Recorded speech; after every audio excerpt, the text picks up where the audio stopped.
Boa noite a todos, nossos queridos amigos, professores, intérpretes, alunos que estão conosco essa noite, né?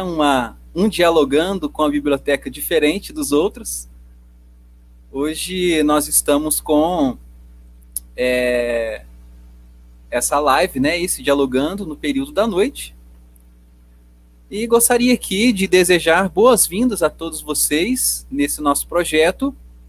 Quero agradecer aqui a Josiane e a professora Josi, que está fazendo conosco essa tradução e interpretação nessa nossa 9ª edição. Como eu venho falando, nosso objetivo do projeto é trazer os autores que nós temos na biblioteca para dialogar conosco, falar das suas obras, falar daquela obra que a gente já leu, que a gente tem, e nada melhor ouvir o autor falar da sua obra, falar da sua escrita, os porquês da sua obra. Isso é muito gostoso, a gente aproximar do autor e saber dele mesmo.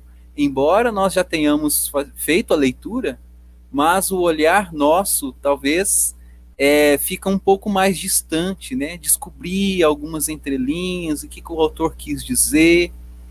E o projeto tem esse objetivo, né? Aproximar os autores do nosso público. Você que está aí a nos assistir, quero aproveitar, pedir a você, deixe o seu joinha, deixe o seu like aí, para que a gente possa, né, convidar mais autores, e assim, com vocês participando, a gente tem certeza que o YouTube vai entender que vocês estão apreciando o nosso canal e apreciando também este e os outros projetos. Essa noite, assim como os outros dias, nós teremos aí temos a parceria da Flow Eventos, que irá certificar a todos os participantes da live. Mas para que você receba a sua certificação, o seu certificado de hoje, é muito importante dizer que vocês devem fazer a inscrição. Se você não se inscrever, o link está aqui abaixo na descrição, e não fazer essa dinâmica de se inscrever, colocar todos os seus dados lá, você não vai, então, receber o seu certificado. Faça sua inscrição, preencha a lista que vai aparecer para você, então você vai receber o seu certificado, e esse certificado ele vai ter um período aí até as 21 horas, ou provavelmente até as 21h30, dependendo do período, para que vocês consigam imprimir, né, ou fazer o download do seu certificado. Após este horário, não será mais possível. Então, não perca a oportunidade, já deixe seu like, deixe nos comentários, se tiver alguma pergunta para o professor, inscreva-se no canal se você ainda não é inscrito.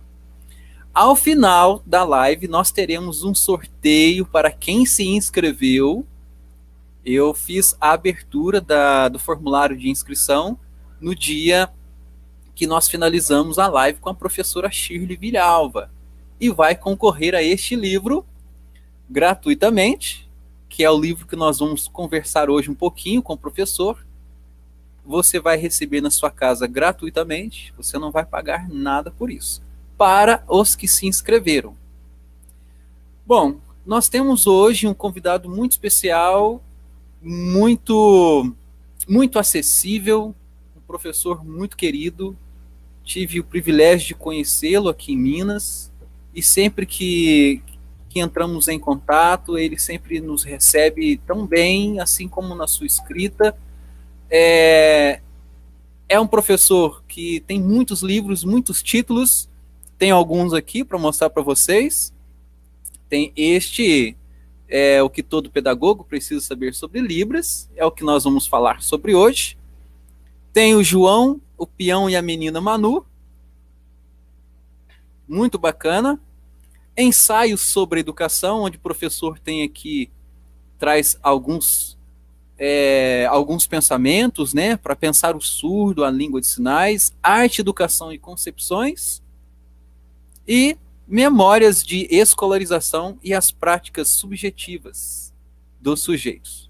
Então são várias obras, e eu tenho apenas algumas, mas tem muitas obras que o professor tem, que eu ainda não tenho, mas com grande honra que nós recebemos o professor doutor Eduardo de Campos Garcia. Externo aqui, professor, a minha gratidão, a nossa gratidão pela parceria, a sua acessibilidade de contato, que já é há algum tempo, e é uma honra para nós recebê-lo no dia de hoje aqui no canal. Seja bem-vindo, professor Eduardo, ao nosso Dialogando com a Biblioteca. Boa noite, obrigado pelo convite mais uma vez. Gratidão pelo carinho, Reginaldo, mais uma vez.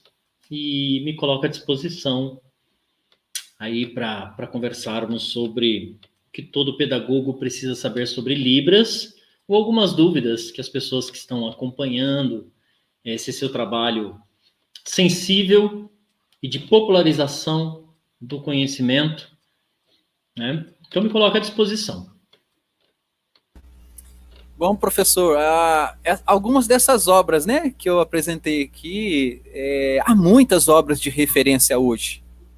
Nós temos muitos títulos, né? Tem um projeto que eu faço apresentação, Literaturas do Universo Surdo. São muitos livros, não tem como nós enumerarmos, né, a quantidade de obras que têm sido publicadas. Vou contar aqui pelo menos nos últimos 10 anos, até porque o status da língua de sinais, né, há 19 anos já de reconhecimento da língua de sinais. Então, fazendo um somatório nesses 19 anos, e dentro da área da língua de sinais, do universo surdo, nós temos muitas obras mesmo. Tanto pessoas surdas, né, tendo o protagonismo de escrever colocando as suas expressões, muito significativo até para a nossa formação mesmo. E até agora aqui no canal eu já apresentei alguns temas diversos, né? Temas, livros de professores surdos, professores ouvintes, enfim. O objetivo é esse, trazer o autor junto da gente para dialogarmos.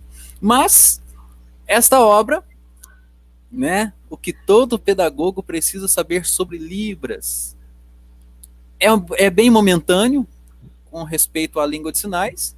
E nós gostaríamos de ouvir o professor, né? De saber do professor quais foram os porquês da obra, né? Quem já tem o livro, né? Já sabe o conteúdo. Aqui eu tenho a primeira edição, essa aqui é a segunda já revista e atualizada. Por que o professor pensou? Como que chegou ao ponto de idealizá-la? Quais foram os seus anseios, né? Para que pudesse, então, nós termos carinhosamente essa obra em nossa biblioteca. E recentemente tivemos também uma apresentação, um resumo da sua obra, por uma das alunas da Universidade de Santa Catarina, se não me falha a memória, fazendo uma apresentação de TCC, inclusive, dentro do seu livro.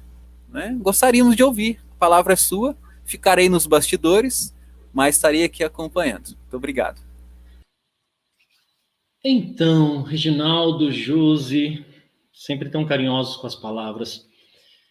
Em primeiro momento, eu acho significativo falar para as pessoas que acompanham o escritor e seu livro, de que muitas vezes aquilo que nos toca como ser humano e como experiência de vida.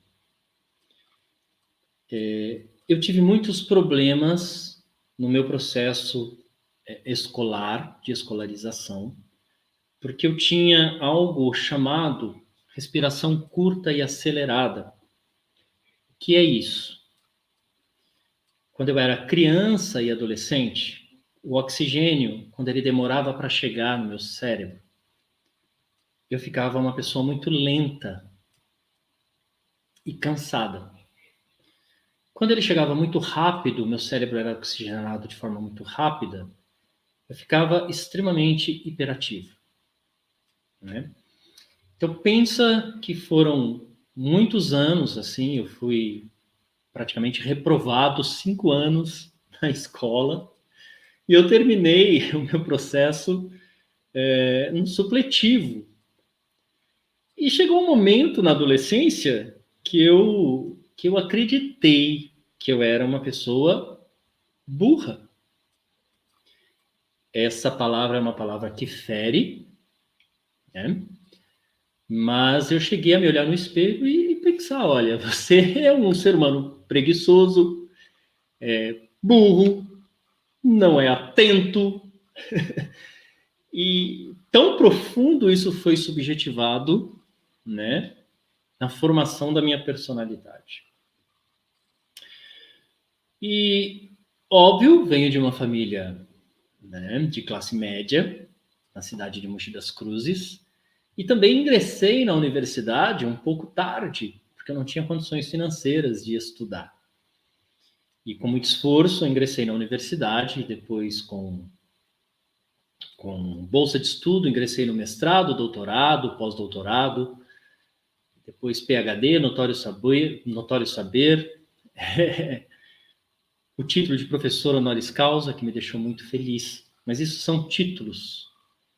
E esses títulos nos constituem academicamente, mas é preciso que o conhecimento seja transformado em sabedoria e nos constitua como ser humano, abertos ao novo, ao conhecimento e ao outro sempre.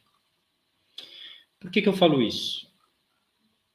Quando eu comecei a primeira graduação em letras, lá em Mogi das Cruzes, a língua de sinais ainda não era reconhecida. E eu fui trabalhar como professor na categoria de eventual, em 1998, numa escola chamada Washington Luiz, que atendia crianças e adolescentes surdos. Naquele período ainda denominados pessoas com deficiência auditiva, que estudavam na sala de recurso. E eu tinha na família, não muito próxima, mas uma experiência, uma prima, que nasceu surda, e que por ignorância de conhecimento, assim como eu fui submetido à ignorância de conhecimento e fui medicado durante anos, ela não podia usar sinais e era submetida então à terapia da palavra com fonoaudióloga naquele momento. Né? Então eu tinha aí duas realidades. Uma muito próxima, que era da família, e eu presenciava aquilo, e a outra na escola, em que as crianças e os adolescentes também eram submetidos à terapia da palavra. Era considerado feio o uso da língua de sinais. E os alunos que participavam, então, da sala de recursos, com autorização do psicólogo, eles podiam, em horário adverso, também frequentar a aula na sala regular. E eu fui trabalhar exatamente nessa escola, como professor eventual, para dar aula de literatura. E quando eu entrei na sala de aula, esses alunos surdos se agrupavam sempre no fundo da sala. E a história era sempre a mesma. Eu ouvia dos demais colegas um surdicídio histórico que se cometia, ainda que não se tivesse consciência. Né? Então, eu ouvia dos colegas: olha, eles são surdos. Dá qualquer coisa para eles. E isso muito tranquilo por parte até de alguns professores, porque era a cultura da época, né? E aí fica um convite para todos nós. É sempre necessário questionar a cultura do seu tempo, ainda que pareça extremamente verdadeiro, ainda que pareça necessária, tudo aquilo que se repete constantemente. E uso a redundância para chamar a atenção. é preciso ser foco de reflexão e questionamento.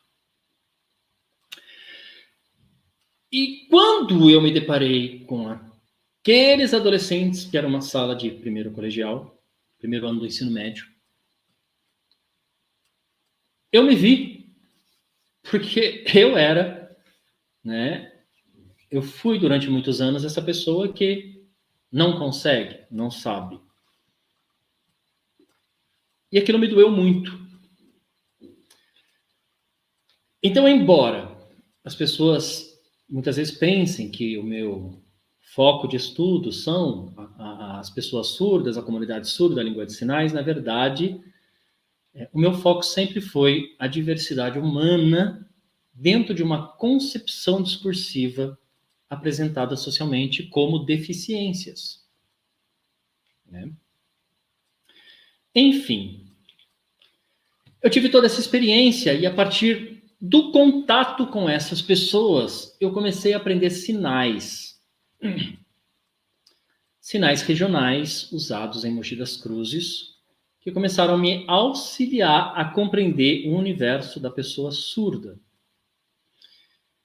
E até por uma questão pessoal, eu queria entender a relação patologia, atraso cognitivo, escolar e essa pessoa surda.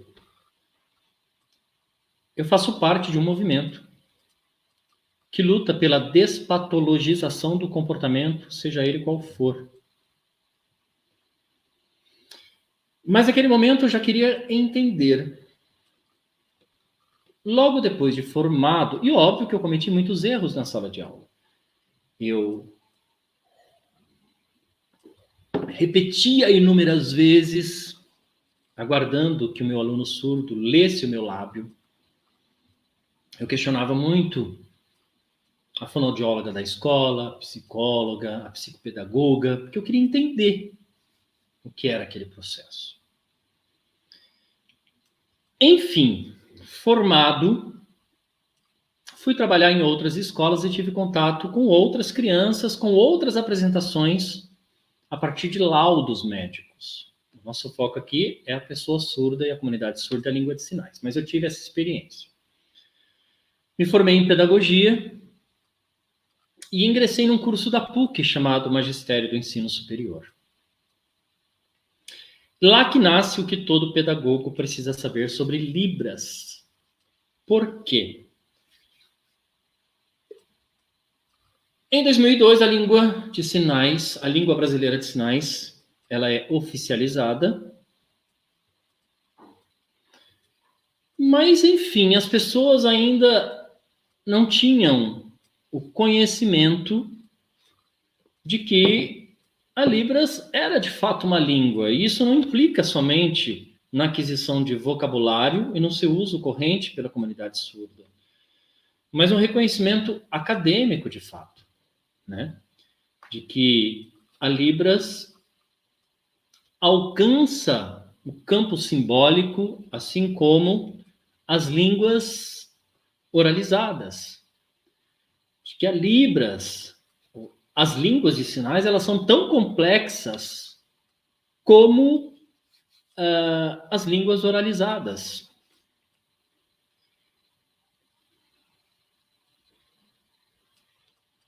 Bom, chegou uma pergunta aqui, ó. Você diz em seu livro sobre a importância da escola incentivar o protagonismo do aluno surdo.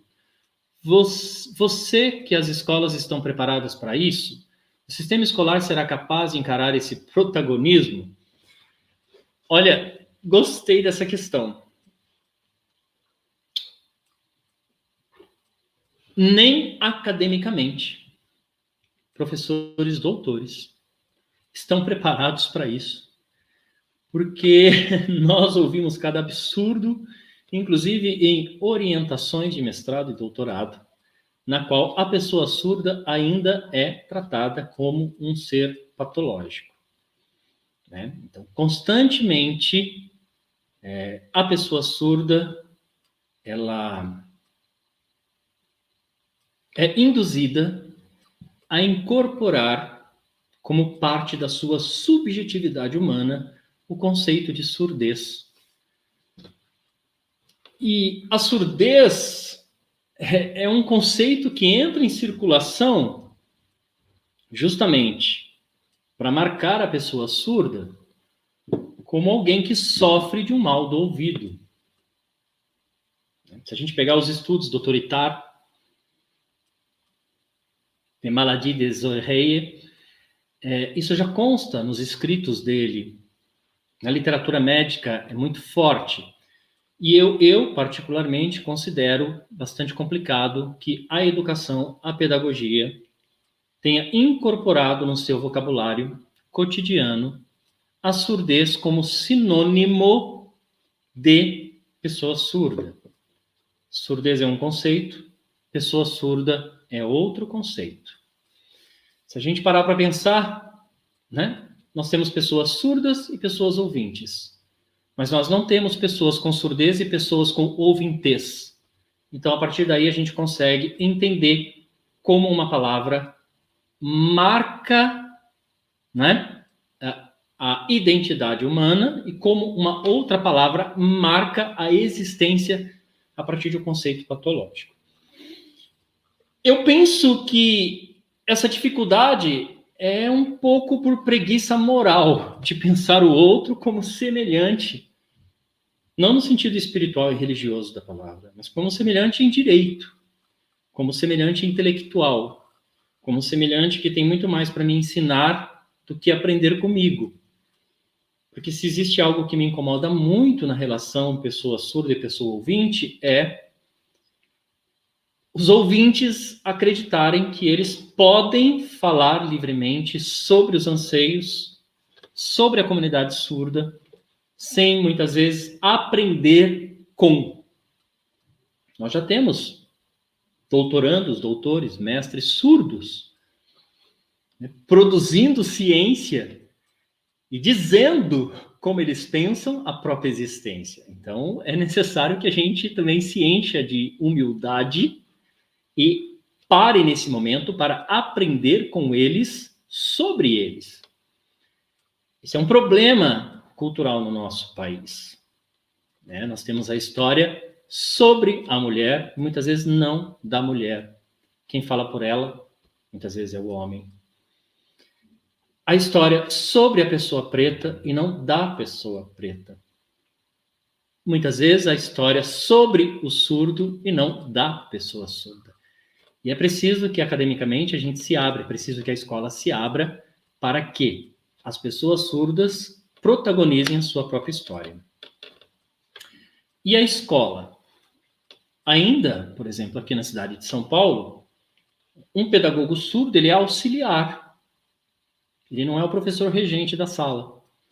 Ainda que seja numa escola bilíngue, o professor regente é um ouvinte, né, que tenha notório saber em Libras, ou que tenha proficiência em Libras. E a pessoa surda, ainda que formada em letras, Libras ou em pedagogia, ela então ou é um monitor ou monitora, ou o auxiliar. E aí fica uma pergunta, né? O que você constrói é uma hierarquia política e econômica que já define o papel de cada qual na sociedade. E muitas vezes quem auxilia, quem aconselha os professores que trabalham nas escolas bilíngues, aqui eu falo de São Paulo, são fonoaudiólogos e otorrinolaringologistas. Nós não temos nem ainda, né, uma categoria, vamos pensar assim, pedagógica, que parta de uma visão socioantropológica e puramente pedagógica sobre a educação da pessoa surda. Esse discurso clínico se confunde muito com o desejo pedagógico de se fazer um trabalho humanamente, prioritariamente pedagógico. Esses discursos se confundem e atrapalham bastante o desenvolvimento da comunidade surda de forma autônoma, não que eles não tenham, mas a partir da luta eles têm, mas de forma mais autônoma e como protagonistas da própria história. Não sei se eu respondi essa questão. Então esse é um desejo que todos nós temos quando partimos aí, não só para o estudo, para a pesquisa, mas para a luta também, mas que em alguns lugares já se tornou realidade, mas em muitos lugares não. Né? Enfim, são esses motivos, por exemplo, trazidos por você, que acompanha a nossa live, que me levou também a escrever o que todo pedagogo precisa saber sobre Libras. Por quê? Na época em que eu fazia o curso de Magistério do Ensino Superior na PUC, eu percebi exatamente, tem a ver com a pergunta que você fez, que num curso de Magistério do Ensino Superior, que formava professores para o ensino superior, não se discutia língua de sinais.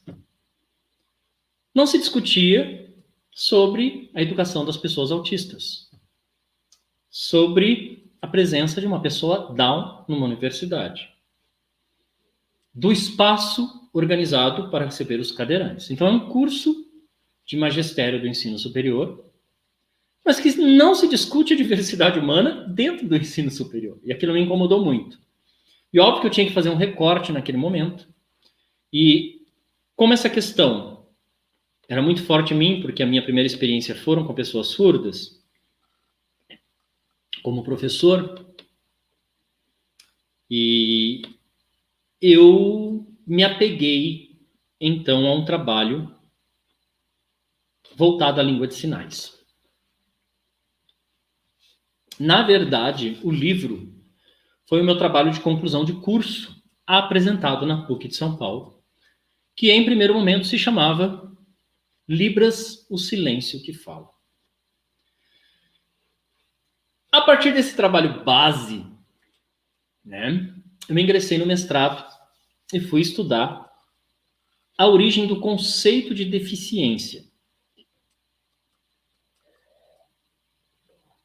E, com as descobertas durante o mestrado, eu fui aprimorando a escrita do trabalho que eu havia feito na PUC. E é esse aprimoramento, a partir do garimpo das informações, que eu fui construindo os capítulos do que depois que eu defendi o mestrado, esse não é a minha dissertação de mestrado, era um trabalho que eu fui fazendo paralelo. Mas eu defendi o mestrado e publiquei o que todo pedagogo precisa saber sobre Libras. E eu fui fazendo alguns levantamentos sistêmicos, porque naquele momento havia-se muita publicação, óbvio que também me nortearam, mas com muito conteúdo clínico. E aquilo me incomodava e ainda me incomoda bastante. Eu respeito o trabalho de todos os colegas, mas me incomoda muito quando um conceito clínico ele é aplicado pedagogicamente. Bom, enfim, foi a partir daí que houve a necessidade, então, de falar sobre alguns teóricos e de como eles abordavam a linguagem humana e mostrar para o pedagogo, que é aquele profissional que trabalha com a criança já na primeira infância, e cada vez mais, né, de que o desenvolvimento de uma criança ouvinte e o desenvolvimento de uma criança surda, ele não é tão diferente do ponto de vista cognitivo, que provocava o atraso cognitivo na criança surda era a falta do estímulo a partir da sinalização. E mostrar para o pedagogo, e na verdade, na época, a editora até questionou, mas o que todo pedagogo precisa saber sobre Libras, por que não o que todo professor? Porque eu queria direcionar esse livro para o pedagogo, né? A ideia até por um pouco de inocência na época, de quem vai publicar o seu primeiro livro, era direcionar o escrito para o pedagogo. Por quê? Não que fosse um manual, mas eu queria dialogar com o pedagogo para que ele entendesse. Olha, é assim que funciona a linguagem. seja ela oralizada ou seja ela sinalizada, é assim que ela funciona. Né? Quando Vygotsky fala de linguagem, quando Piaget fala de linguagem, quando Rivenforsten fala de linguagem, quando Peirce fala de linguagem, quando esses teóricos falam de linguagem, quando Saussure fala de linguagem, todas as falas, todos os discursos historicamente construídos e constituídos, eles se aplicam tanto à língua de sinais quanto à língua oralizada. É que historicamente e culturalmente foi se dizendo que o surdo tinha problema. E a família, a escola, acreditou nisso. E o que deveria ser algo bastante natural, normal e humanizado, se tornou uma ortopedagogia da correção do que não tinha para ser corrigido. Então, o livro, se você leu, tem a intenção de apresentar a intenção, não é a pretensão, é a intenção. Se ele consegue atingir esse objetivo é outra coisa, né? Mas havia a intenção de levar essa informação para pedagogos. E uma outra questão era sobre a lei de Libras, porque se fala muito no direito da pessoa surda de usar a sua língua de sinais, mas existe algo que me intriga, inclusive até hoje, eu trago isso em outros trabalhos, que é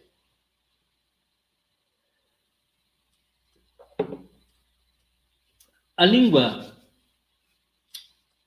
brasileira de sinais, ela poderia ter um sistema de escrita próprio, Sign Writing, poderia ter sido adotado. Óbvio que algumas escolas, como o Instituto Santa Terezinha, aqui em São Paulo, ensina a escrita, mas é uma decisão da escola. Muitos outros institutos, universidades, não ensinam. Ou estudam por curiosidade ou por uma busca pessoal. Enfim. Então, decidiu-se naquele momento em que a língua brasileira de sinais não substituiria, né, a modalidade escrita da língua portuguesa. E já naquele momento havia um problema, inclusive, né, apresentado por muitos pesquisadores na época. Eu era um bebezinho nascendo ali, eu estava terminando, né, mestrado. Mas quadros há muito tempo estudando língua de sinais, com o conhecimento dela, já discutia a questão do bilinguismo e tantas outras questões. Enfim, o Capovilla. Então, e algo me intrigava. Por quê? Nós tínhamos aí uma língua que era oficializada pela metade. E que, embora parecesse dar à comunidade surda autonomia, tirava da comunidade surda 50% da sua autonomia. Quer dizer, eu oficializo a sua língua, mas não aceito o seu sistema de escrita. Então, mais uma vez, a pessoa surda, ela pensa em um sistema de linguagem, um sistema gramatical, mas quando ela vai escrever, ela tem que se adequar e se adaptar a outro sistema gramatical e de pensamento. A língua, ela é a concretização do nosso pensamento. É por meio da língua que a gente manifesta o nosso pensamento e estabelece a relação social. E esse era um problema que eu trazia.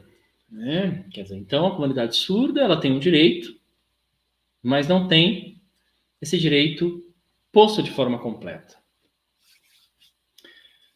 E uma outra questão. A lei 10.436, ela não diz que a pessoa surda pode fazer uso da língua portuguesa segundo o modo como ela pensa a língua brasileira de sinais. A língua portuguesa, ela deve ser ensinada como segunda língua. E como segunda língua, então, a pessoa surda, ela deveria entender as regras gramaticais da escrita da língua portuguesa e fazer uso dessa língua. E aí, complementando até a pergunta que foi feita anteriormente, né? A escola estava preparada para isso? Tantas dúvidas sobre alfabetização de pessoas ouvintes, os professores, os coordenadores pedagógicos, os diretores, os dirigentes, os secretários de educação, o próprio Ministério da Educação estavam preparados para entender isso? Não. Então nós tivemos aí toda uma discussão que na prática não se aproximava dos anseios da pessoa surda. E foi essa questão, né, essa problemática que eu trouxe quando eu falo sobre a lei. Porque eu me doía, né? Isso é uma questão, eu acho que assim, o pesquisador ele tem que ter uma dor existencial. Porque se for uma pesquisa que só alimente o ego, ela se esvai com o tempo e rapidamente. Né? Então tem que ser uma dor verdadeira. Quando eu falo de dor existencial, eu falo daquilo que te incomoda a ponto, às vezes, de tirar o sono. Eu passo madrugadas escrevendo. Né? Colegas também.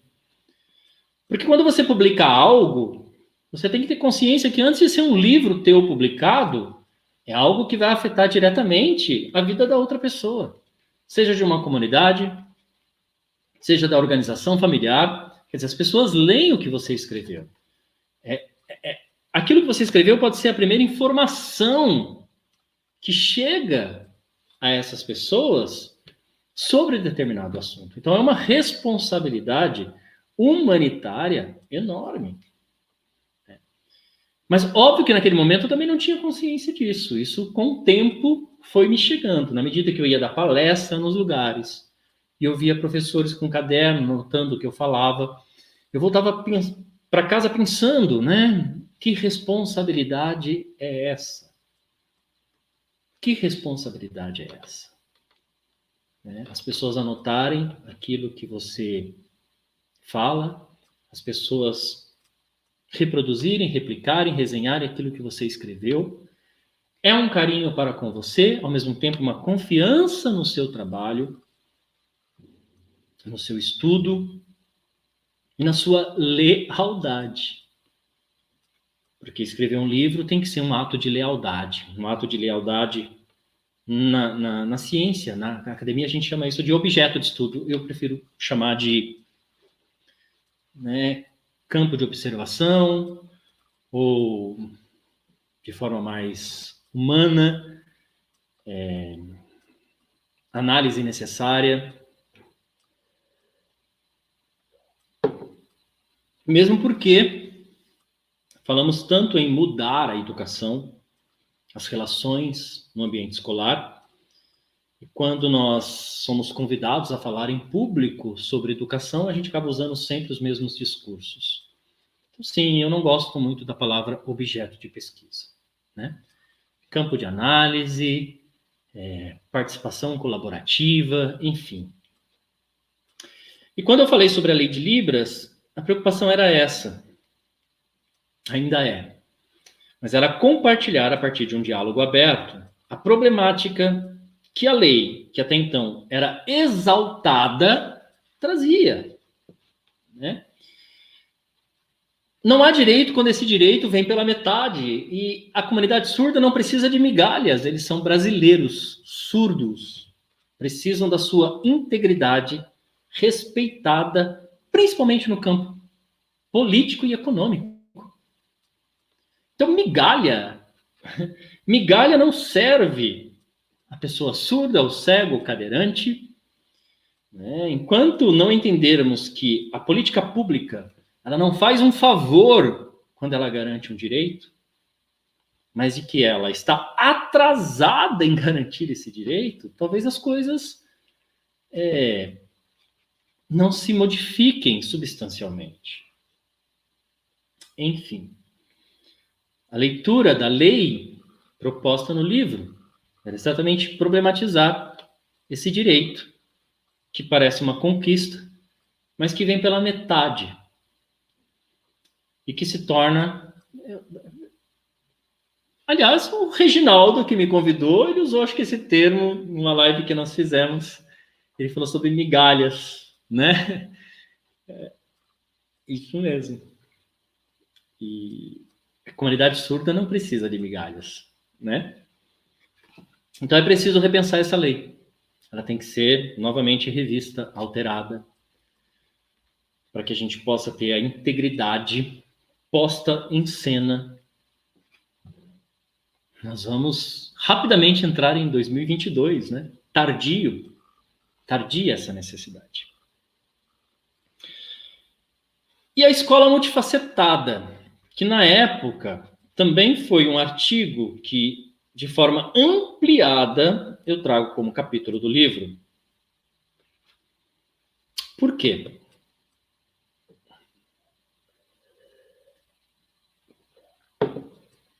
Já em 2012, quando publiquei a primeira versão do que todo pedagogo precisa saber sobre Libras, se falava em educação inclusiva. Até hoje se fala. Até hoje me convidam para falar sobre educação inclusiva. Até hoje me convidam para falar sobre PCD, pessoas com deficiências. Até hoje me chamam para falar sobre surdez. Né? Mas a escola, quando ela se autodeclara inclusiva, ela já não inclui nada, porque ela já está separando seus alunos a partir de nomenclaturas e categorias. E isso é doloroso, mais uma vez, né? Porque você tem uma criança que chega à escola e que, antes de ser apresentada pelo nome dela, ela traz como segunda pele um laudo médico, clínico, que a marca profundamente, muitas vezes, nas reuniões pedagógicas. Ela deixa de ser o João, Ricardo, a Mariana, a Rafaela, para ser o aluno ou a aluna surdo ou surda. E aí, tudo que essa criança apresenta na escola, muitas vezes, está relacionado àquilo que, muitas vezes até mesmo superior do professor imediato, chama de surdez. E os professores que se interessam pessoalmente pela língua brasileira de sinais, pelas línguas sinalizadas, pela pessoa surda, e até clinicamente o que significa surdez, deficiência auditiva, implante coclear, eles não só precisam criar estratégias para trabalhar com essa criança surda, com esse adolescente surdo, como estratégias de convencimento, muitas vezes, do coordenador pedagógico e do diretor de escola, para que ele faça um trabalho significativo para essas crianças. Que muitas vezes é entendido por parte do coordenador e do diretor como um trabalho isolado. Mas só tem um aluno na sua sala. Como é que você vai trabalhar com o coletivo se só tem um aluno? Dá alguma coisa para ele. E o professor, ele não quer isso. Ele quer que, independente de você ser surdo ou ouvinte, que você tenha acesso à língua brasileira de sinais e que você tenha acesso à língua portuguesa na modalidade escrita também. E talvez até oralizada. Porque se o surdo for convidado a oralizar, isso pode ser muito positivo para ele. O que ele não pode é ser obrigado a oralizar. Mas assim como os ouvintes são convidados a sinalizar, o surdo pode ser convidado a oralizar e essa ser mais uma habilidade acadêmica escolar desenvolvida por ele. Então, chegou uma pergunta aqui. O senhor acha que ainda falta lideranças políticas, ou melhor, projetos das que já existem e que conheçam as particularidades e defendam as ações voltadas para as pessoas com necessidades específicas? Olha, talvez o que eu vá falar agora seja um pouco forte. Nós não temos nenhum projeto político de país. Nós não temos um projeto político de Brasil. O que nós temos são ideologias partidárias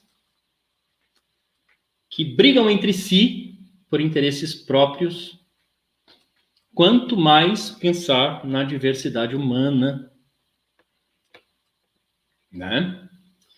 Na singularidade humana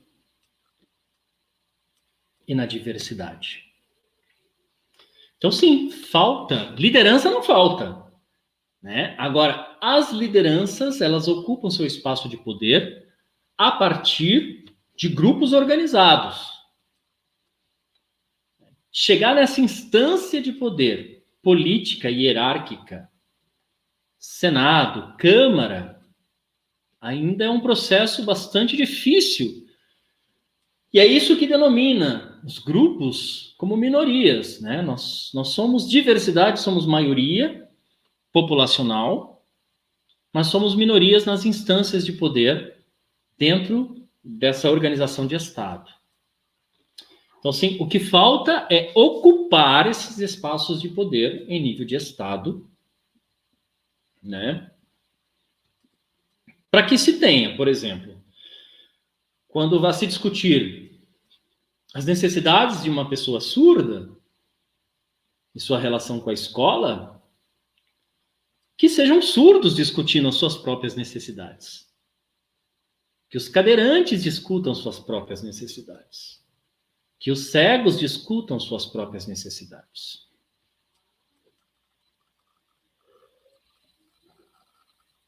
Uma vez, vou dar um exemplo, me perguntaram. E aí foi sobre a questão da negritude no Brasil, da pretitude. Me perguntaram.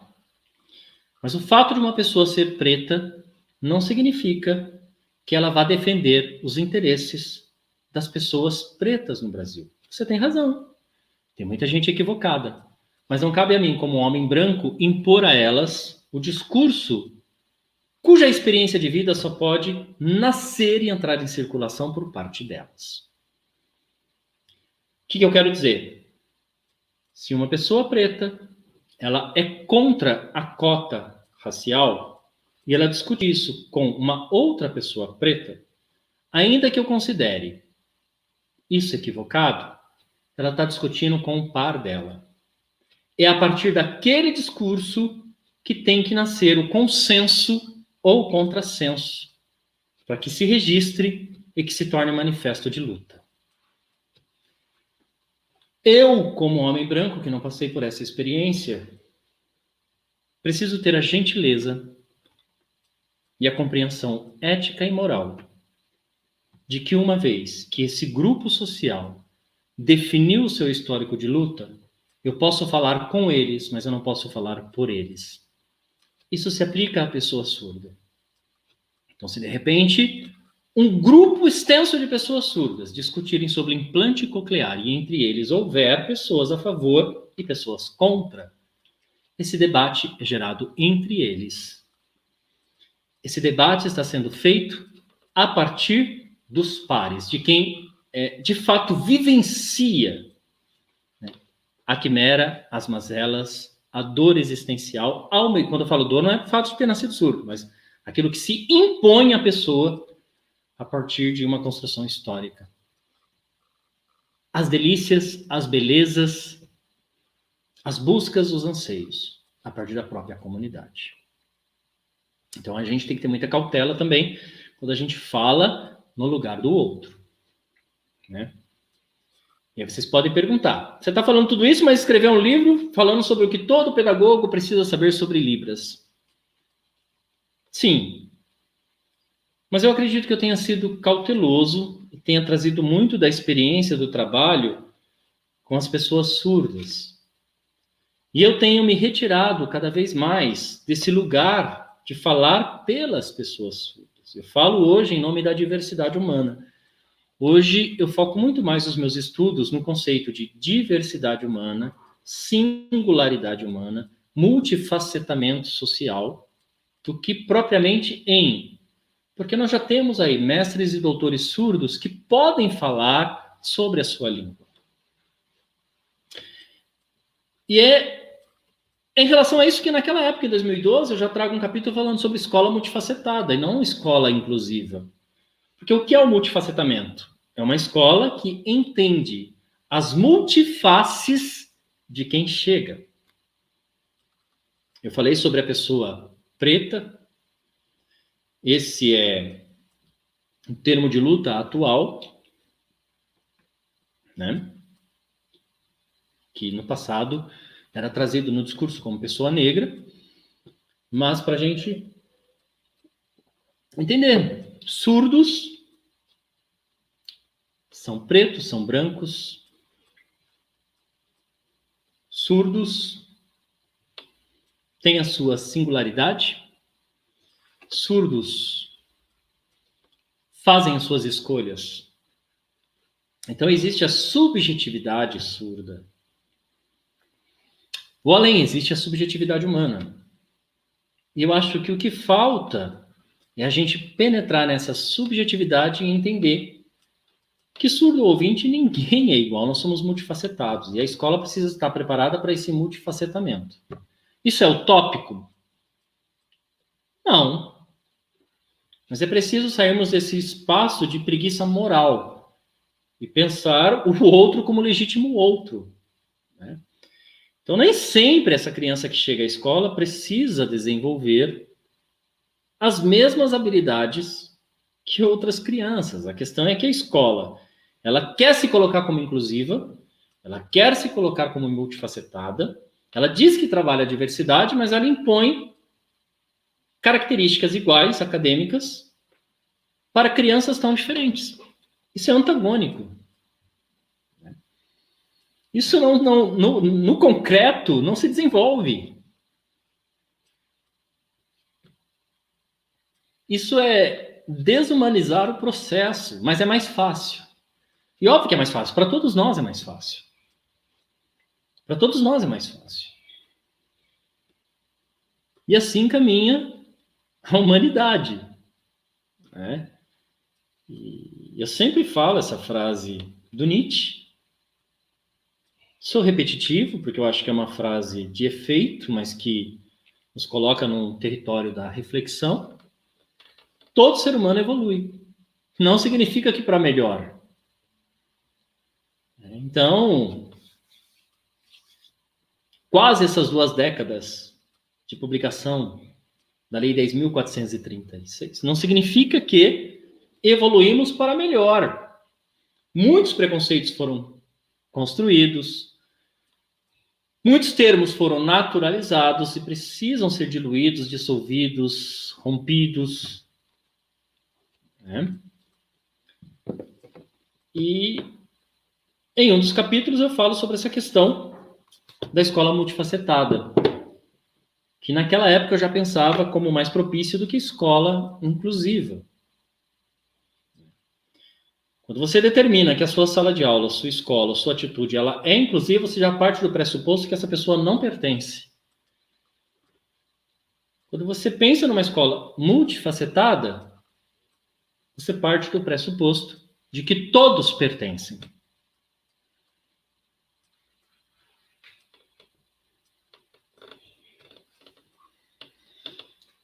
Você tem razão, Kate Franco, enquanto houver métodos de avaliação sumativa, haverá imposição da homogeneidade na escola.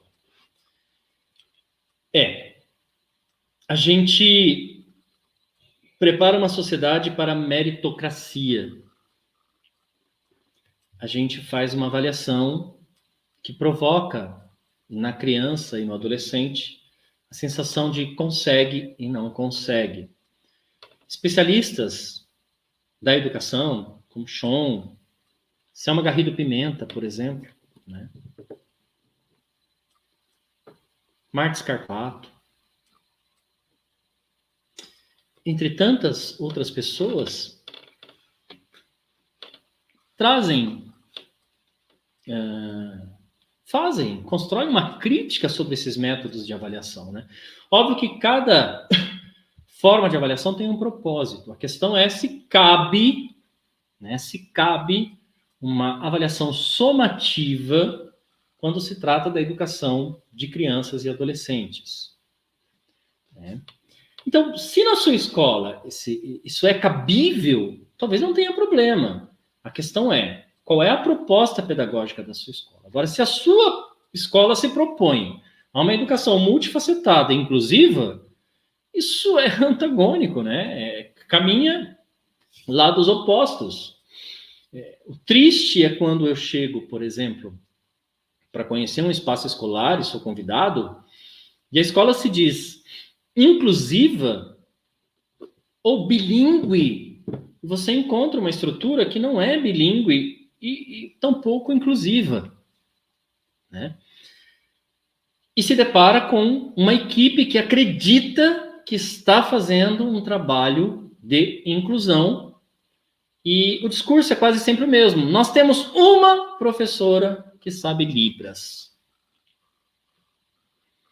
E quando você conversa com a professora, ela não teve subsídio nenhum do município, do estado, nem da escola. Ela foi procurar curso por conta própria, ela compra os próprios livros, ela arruma material para o aluno por conta própria, e a escola acredita que é inclusiva. Quer dizer, é uma luta solitária de respeito e comprometimento com essa criança, com esse adolescente, a partir do sentimento de humanidade para com o outro. É quase um ato de solidariedade, enquanto que deveria ser um comprometimento institucional e político. Então, essa questão do método de avaliação, ele depende muito daquilo que a escola se propõe.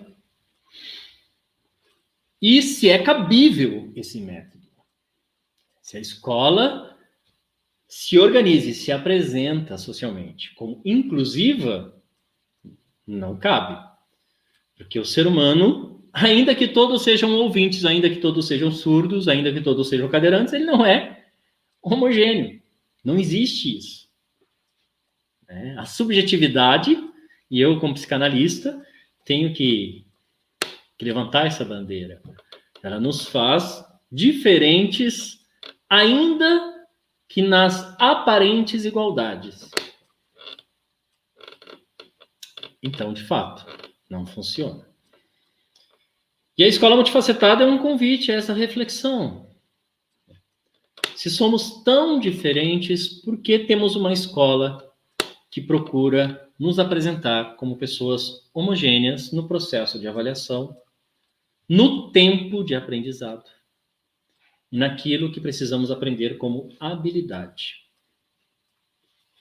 E, em 2015, eu publiquei a segunda edição. Por quê? Eu tenho que mandar um grande abraço para o Elias, que hoje é professor da Universidade Federal de São Paulo. Ele foi aluno do curso de História da universidade, numa universidade em que eu trabalhei, aqui em São Paulo. E ele teve, assim, algumas questões levantadas na época, em função do modo como ele escrevia a língua portuguesa. Ele é surdo. E agradeço também porque o Elias, carinhosamente, quando publicou a dissertação de mestrado dele em livro, ele fez um agradecimento a mim. Eu não esperava por isso, ele agradeceu, que nós tivemos um encontro no corredor da universidade, quando ele veio me pedir um auxílio. Na época, a orientadora dele, de TCC, não compreendia a escrita, e eu fui chamado para auxiliá-lo, e aí eu entendi que eu tinha que auxiliar a professora e não ele. Né? E como que você faz isso dentro de uma universidade em que você tem que explicar para o diretor do departamento, para o coordenador do curso e para a professora orientadora que o problema não estava no aluno, mas na compreensão que eles tinham do modo como esse aluno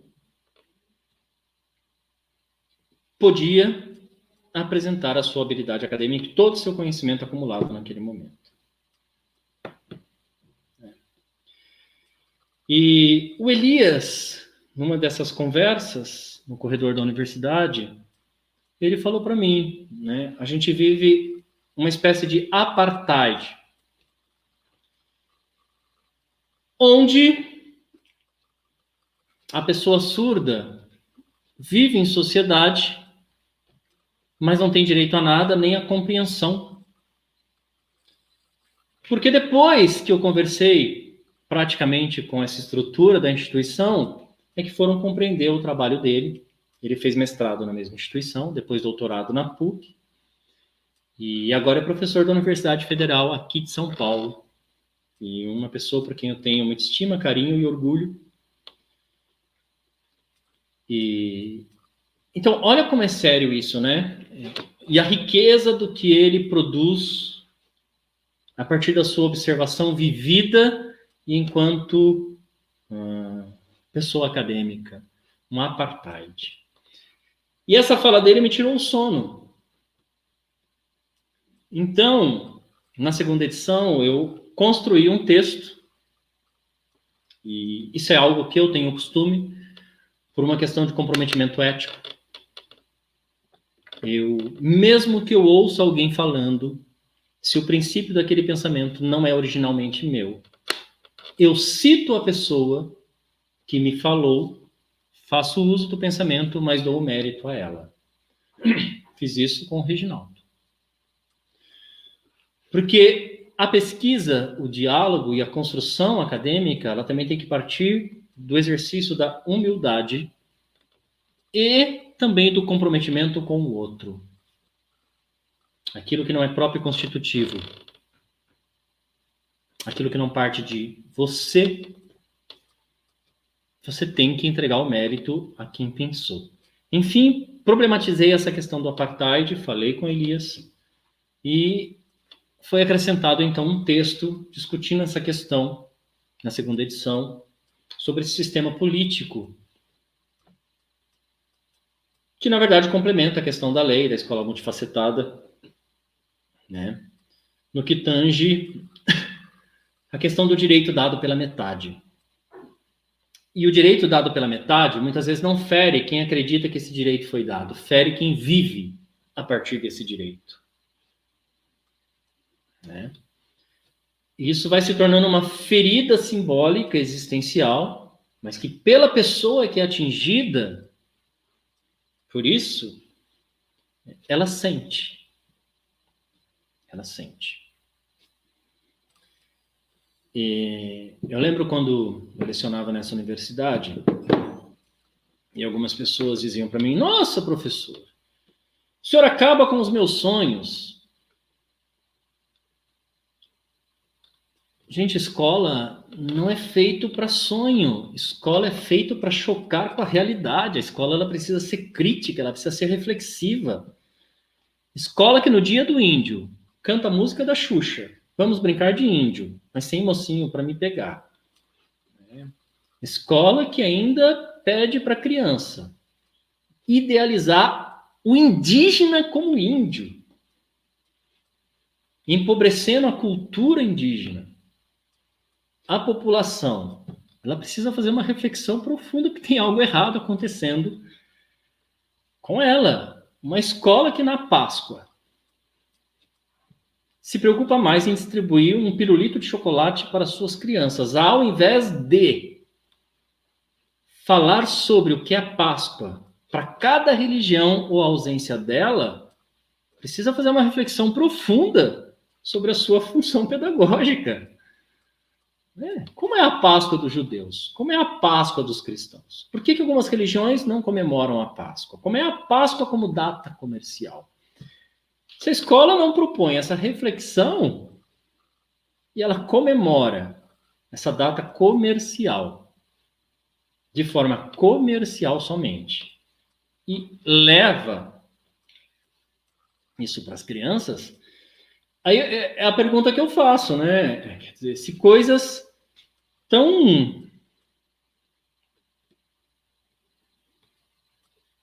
que deveriam ser tão críticas, elas ainda não são discutidas pedagogicamente, você tem um certo receio de abordar essas questões de forma mais ampla, a gente começa a entender por que as avaliações sumativas ainda são colocadas em prática numa escola que se autodeclara inclusiva. O porquê que é mais fácil falar da pessoa surda como alguém que tem surdez do que pensar na comunidade como um todo, nos seus direitos em tudo que é necessário para que isso se consolide.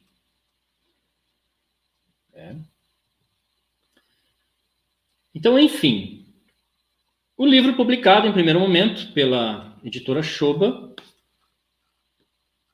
em 2012, por surpresa minha, um ano depois estava esgotado. Não tinha mais. E eu comecei a ver esse livro sendo adotado por várias universidades federais, faculdades particulares, e as pessoas me chamando para dar palestra. Até que em 2015, a UACA, do Rio de Janeiro, entrou em contato comigo, me convidando para fazer a segunda edição. E também, rapidamente, o livro distribuído no Brasil inteiro. Hoje você encontra, eu fazendo propaganda de graça das lojas, mas assim, em várias livrarias, em várias lojas, né? E que me deixou muito contente, porque é uma distribuição muito rápida e me surpreendo com muitas pessoas que leram e resenharam, trouxeram em seus trabalhos e entram em contato comigo para conversar sobre. Mas lembrando que esse é um livro que foi escrito em 2012 e a segunda edição em 2015. Possivelmente, o ano que vem sairá o que todo pedagogo precisa saber sobre Libras 2, no qual eu também falo sobre pessoas com implante coclear, mas que aprendem Libras e que estão matriculadas na escola bilíngue, e como é esse processo. Então, uma ampliação dessa discussão, porque a pessoa surda implantada, ela já é uma realidade, e cada vez mais as famílias são incentivadas a implantarem seus filhos. E,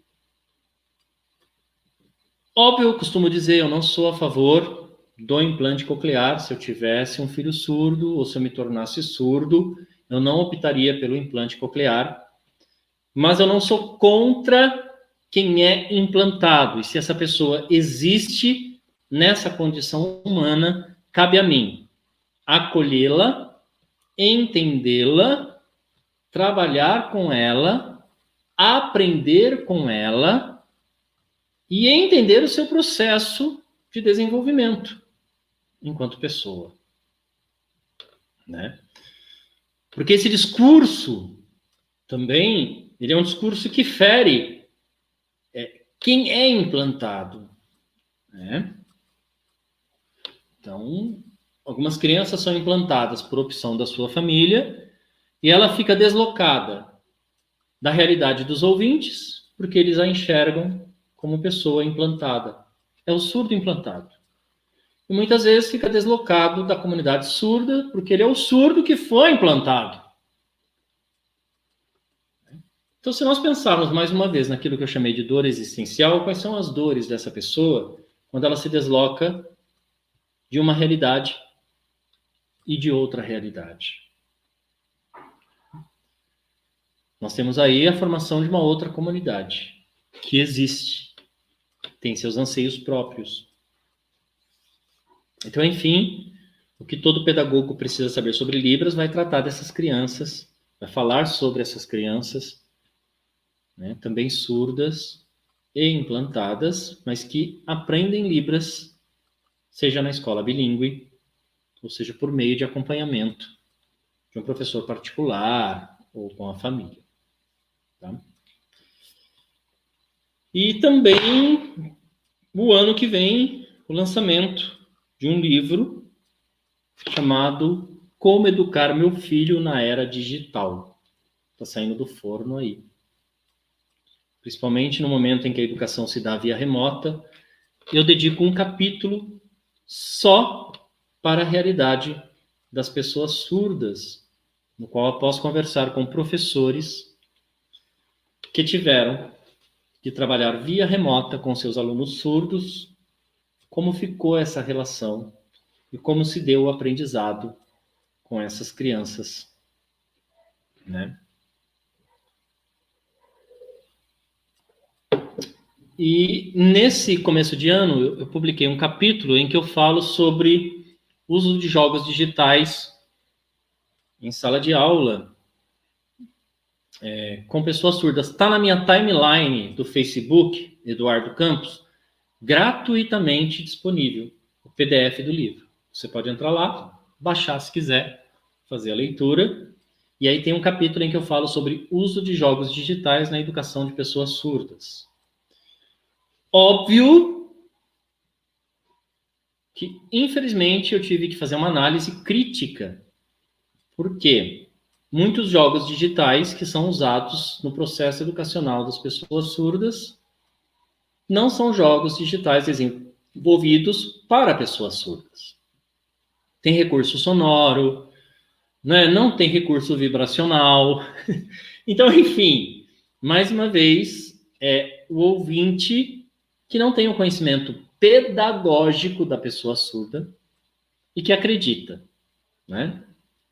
Que a pessoa surda tem uma deficiência, um déficit, e a partir disso, você desenvolve, então, um material para essa pessoa, ou para auxiliar, ou para ajudar o professor na sala de aula. Desenvolver jogo digital é algo custoso, que, óbvio, principalmente nesse momento político, não se tem incentivo para isso.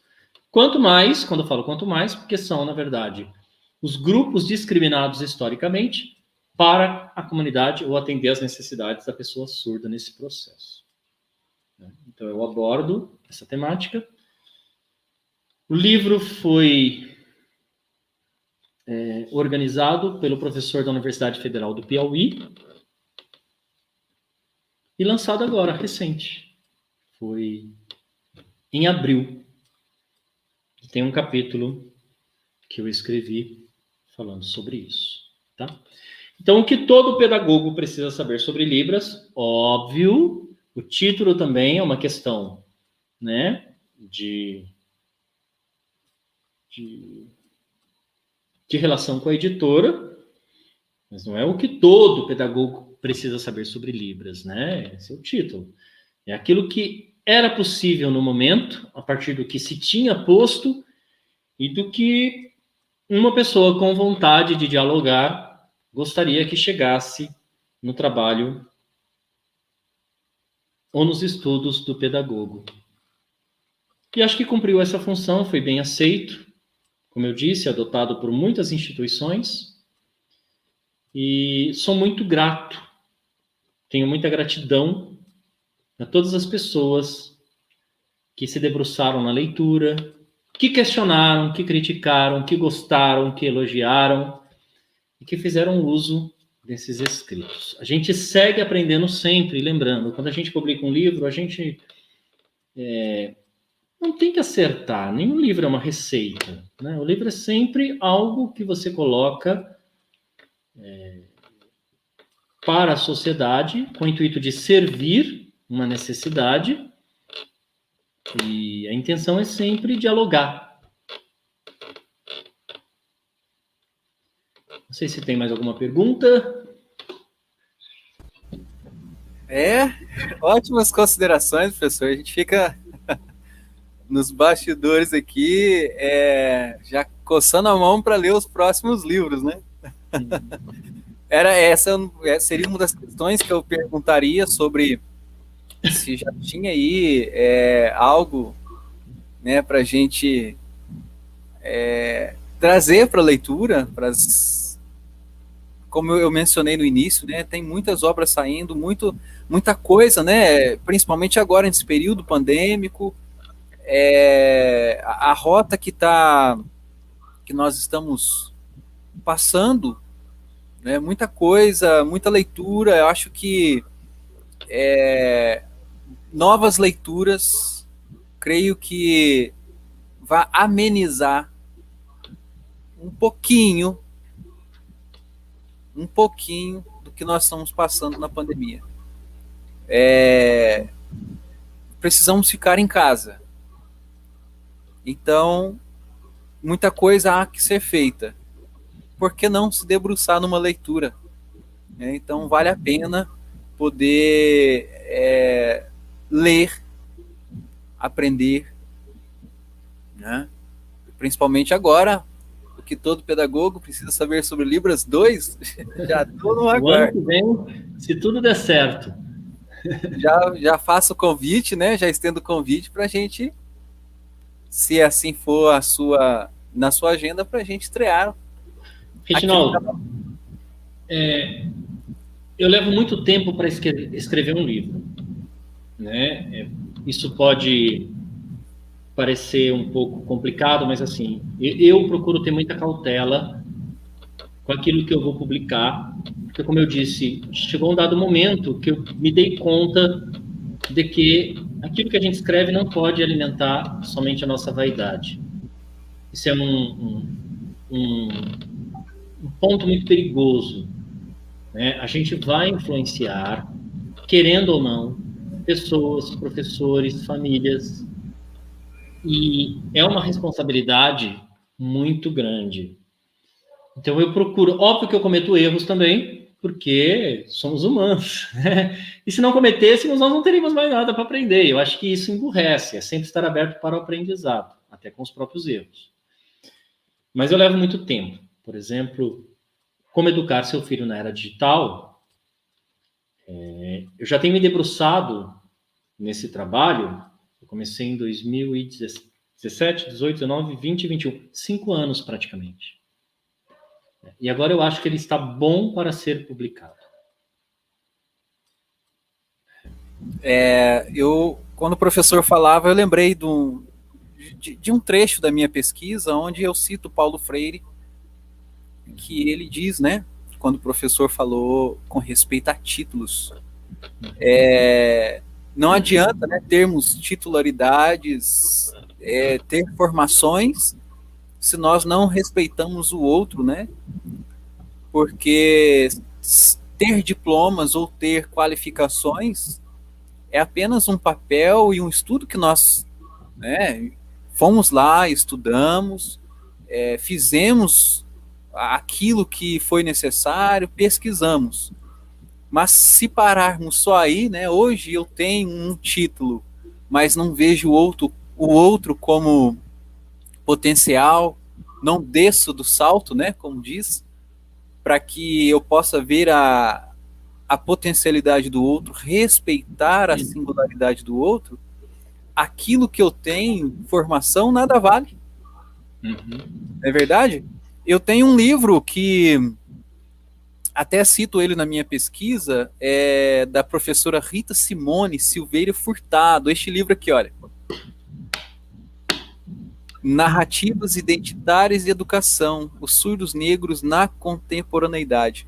Sensacional. O professor disse, né, com respeito a quando estava na academia ou estava na escola, recebeu ali aquela, né, você é burro, né? Você não aprende. E também cito a professora na minha pesquisa, quando ela foi a uma escola participar ali de um edital para que ela pudesse trabalhar nessa escola, e ela foi desdenhada, né? A diretora da escola ali a tratou como uma pessoa inferior, e ela não teria lugar naquela escola. Ela não poderia, entre aspas, trabalhar numa sala com as crianças. Ela foi olhada de cima para baixo. Por quê?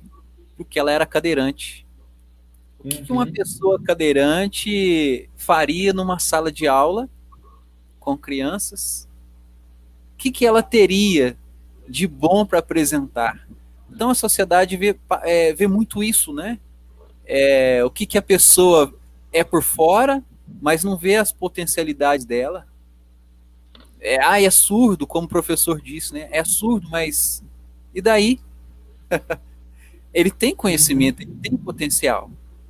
Então, cabe a nós, assim como o professor bem pontua, o respeito às singularidades do outro, o respeito à formação do outro. Nós erramos, mas nós queremos aprender muito.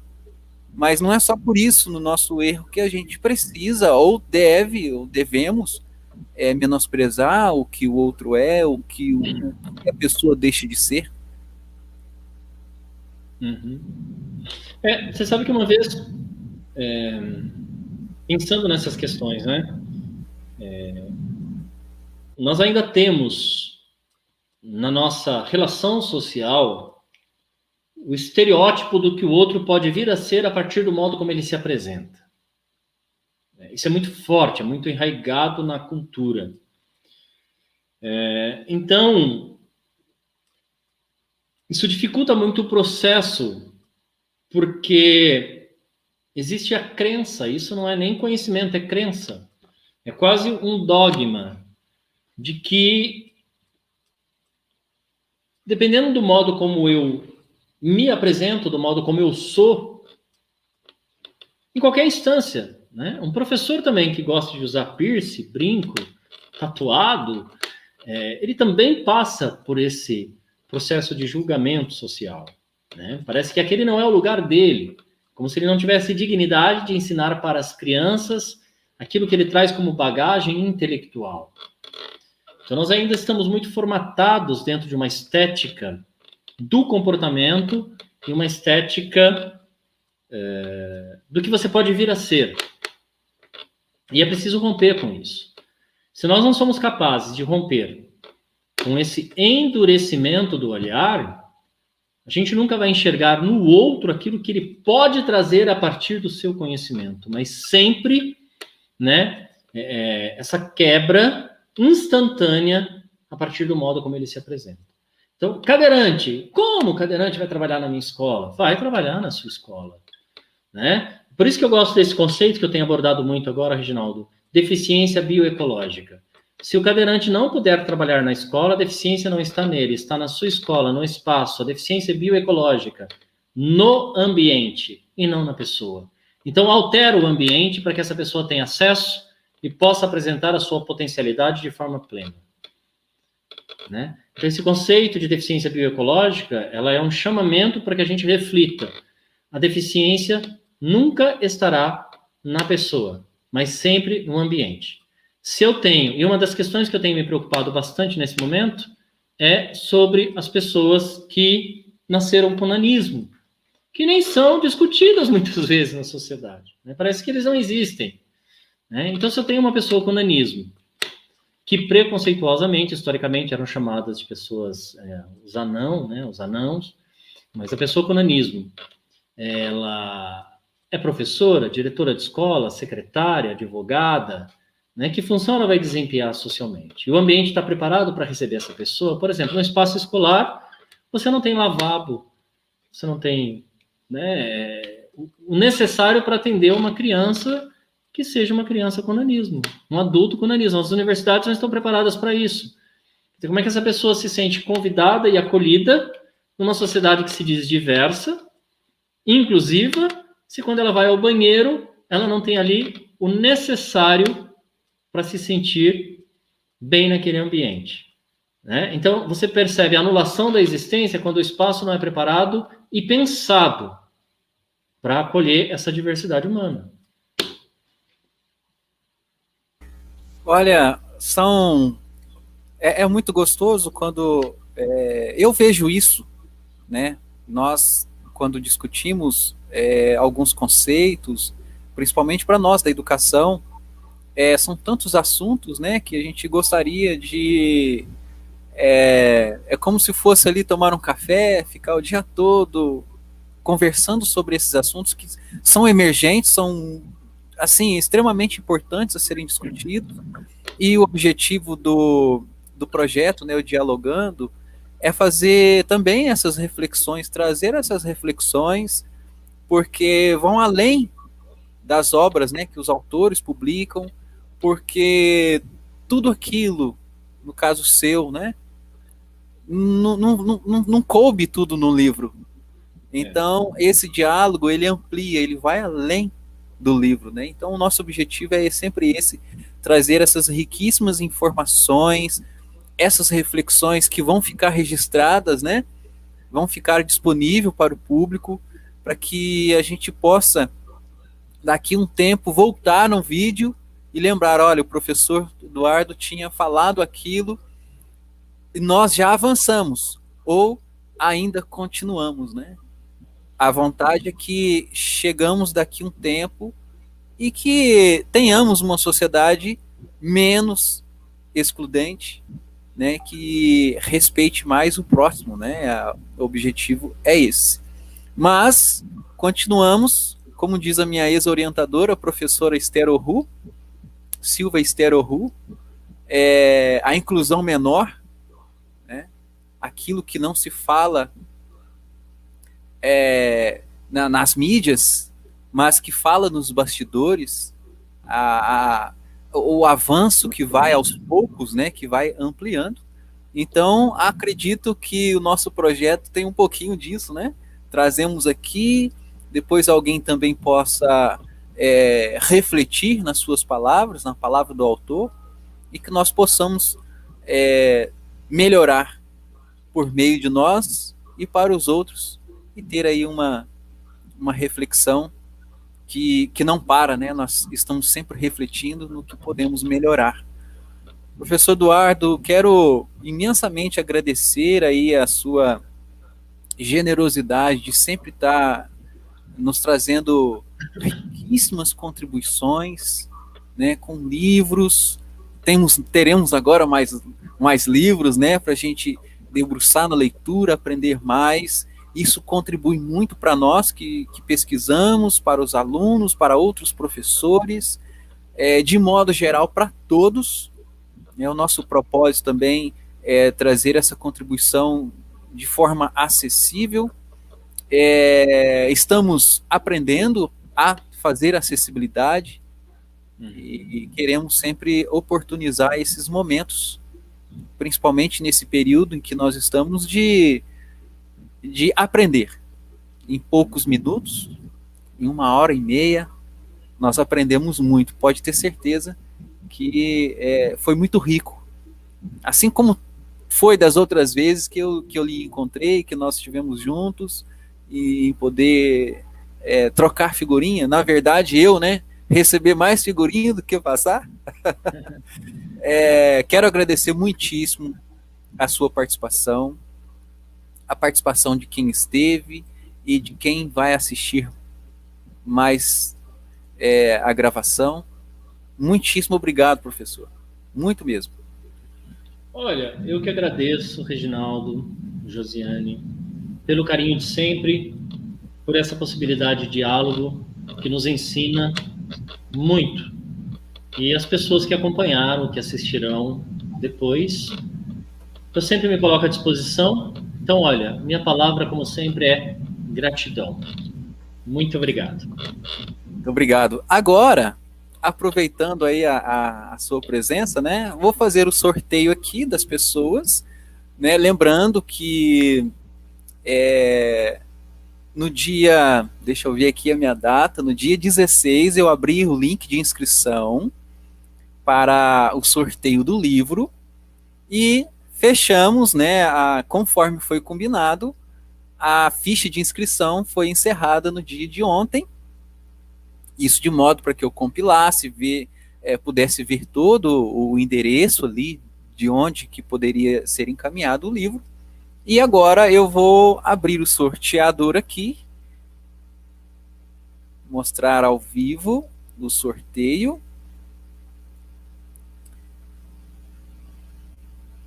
Acredito que vocês estejam vendo. Vamos ver aqui.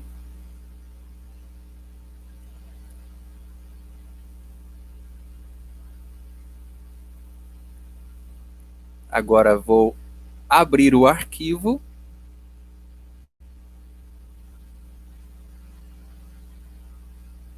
Vamos abrir os arquivos aqui.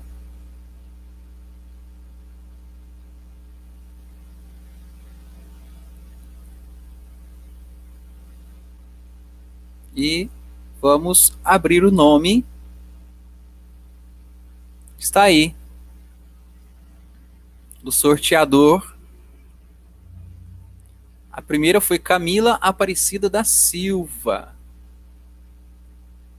Lembrando que, conforme foi explicado no vídeo, né, da divulgação, a pessoa que apareceu aqui, a Camila, se ela não estiver na live agora, eu vou passar para a próxima, que é a Sandra Soraya.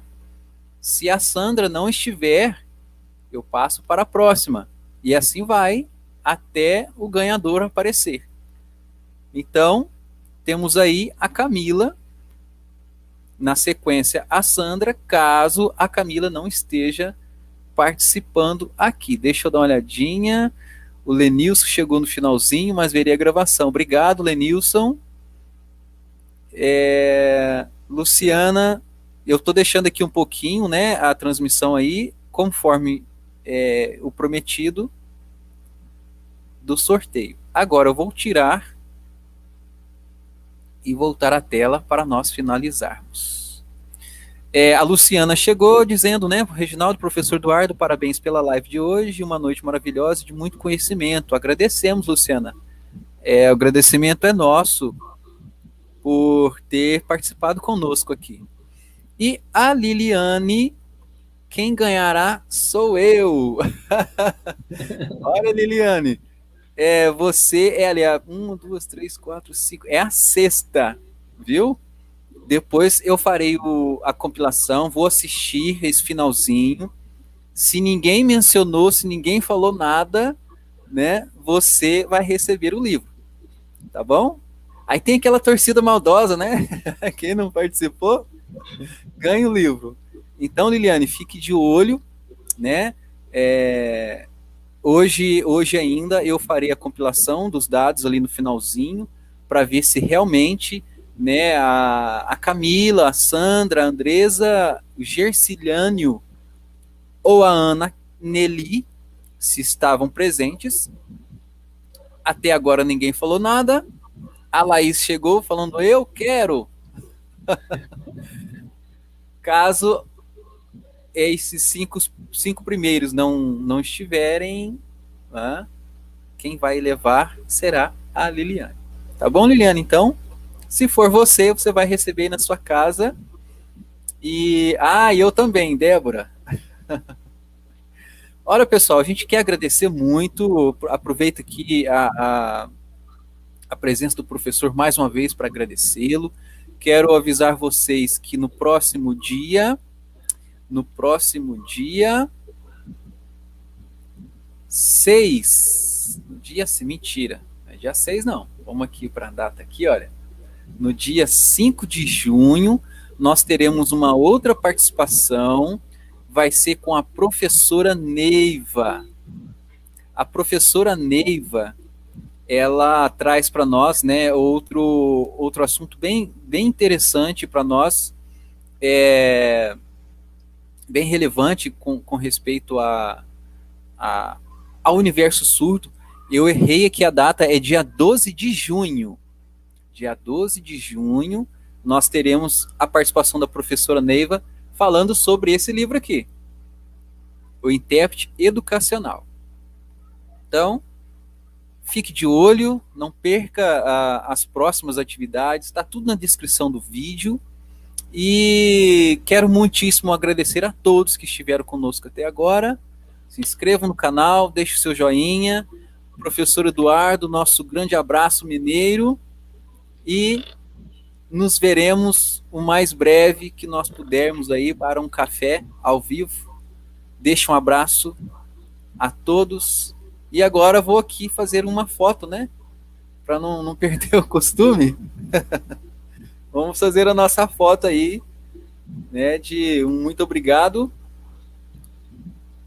Vou utilizar esse aqui, para quem não sabe, né, esse aqui é um sinal, não vou falar, mas fica aí na curiosidade. Muito obrigado, professor. Tchau, tchau a todos, boa noite, se cuidem. Obrigado. Bom final de semana.